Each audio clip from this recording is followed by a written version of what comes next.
the artistic director of Jazz at Lincoln Center. He's a Grammy and Pulitzer Prize winner and has produced over 100 records selling over 7 million copies. We're happy to have him to the house party. Wynton Marsalis, the man, the legend. How you doing? Man, it's a pleasure to be here talking with you. How you feeling tonight? I'm very blessed. We're having a house party over here. We're so glad you could join us, man. Hey, man, I'm happy to be here. I got to tell you, the Osmond family, we always grew up, and our instrument was the saxophone. It started with my grandma, and we all got sax. Now, we're not the greatest sax players, but we always had to learn at least one saxophone song.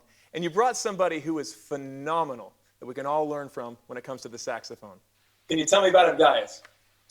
Abdias Anoranza, big, tall, tenor saxophone, mature sound. Sonny Rollins, John Coltrane, plays with a deep maturity of feeling, sophisticated ideas, develops solos very thematically, great mind and depth. You can't believe how young he is when you hear him play with such maturity. Boy, you're gonna have a good time listening to these nuggets and pearls of wisdom that's gonna just pour out of his horn. It's indeed a horn of plenty.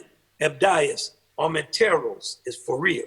Abdias Armenteros. So excited. Thank you so much for that introduction. I can't wait for this. Okay, Abdias, I'm so excited to meet you. How you doing today? I'm doing good. How are you?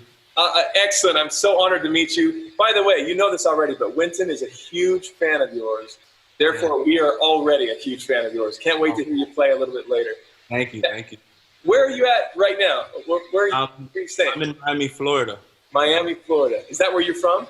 I'm originally, born and raised. Excellent. Awesome. Now, you play a lot of instruments. What is your axe? What is your main instrument? My main instrument is tenor, but I do like also playing soprano. Yeah. And also due to the curriculum at Juilliard, we're required also to play flute and clarinet. So. Awesome. Tenor sax, soprano sax, those are the main ones. Yeah. How old were you when you started playing saxophone? I was 8 years old when I started playing saxophone. Yeah. 8 years old. And if you mind me asking, how old are you now? I'm 21 right now. 21. Awesome. So 13 years you're playing saxophone. What got you interested in the sax?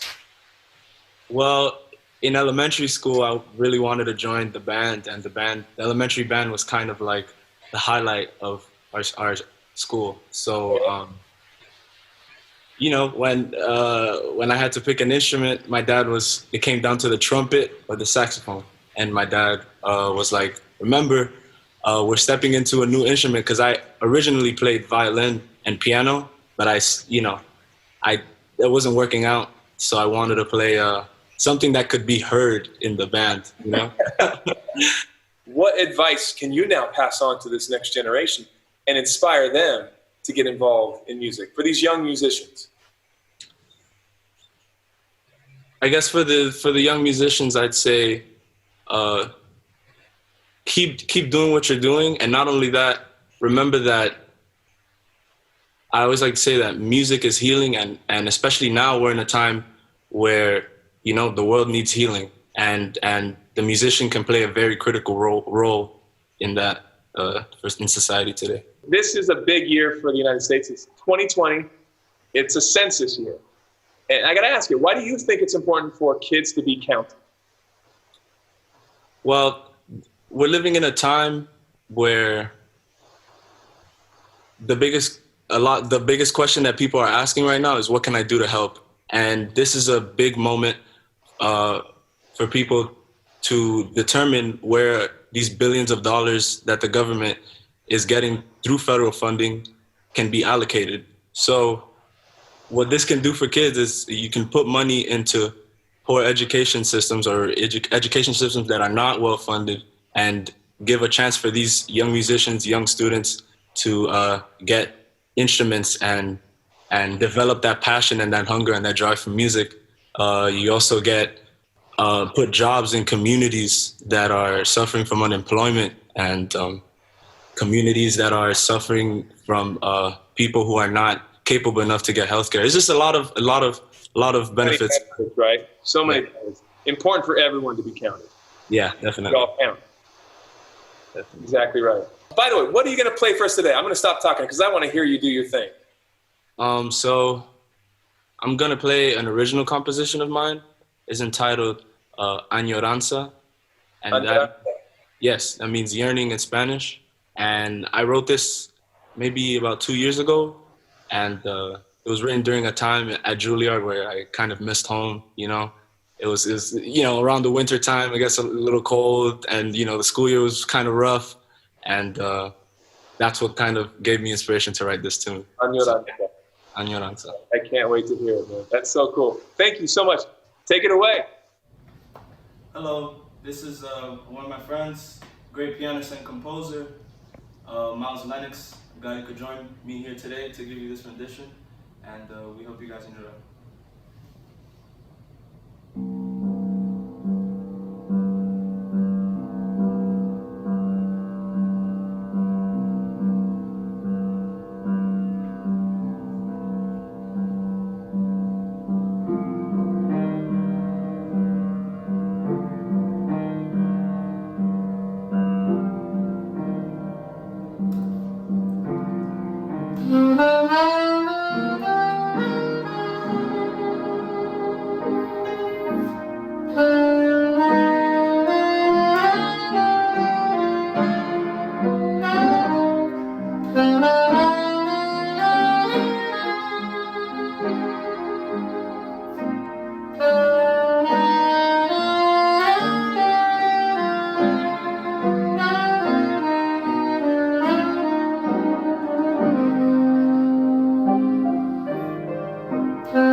Man, Abdias, now I know I went into such a fan. You're amazing. Thank you so much for that song. Phenomenal. Great job, brother. Thank you for having me. Now, before you go, before I get back to this, I want to ask you one last question. Are you going to be part of the 2020 census? Count me in. Yeah. Well, we can count on you, and we'd love to have you back anytime on Wonderama. Thanks for coming to the house party. Oh, man. Thank you for having me. Thank you. Good luck down in Miami. Thanks.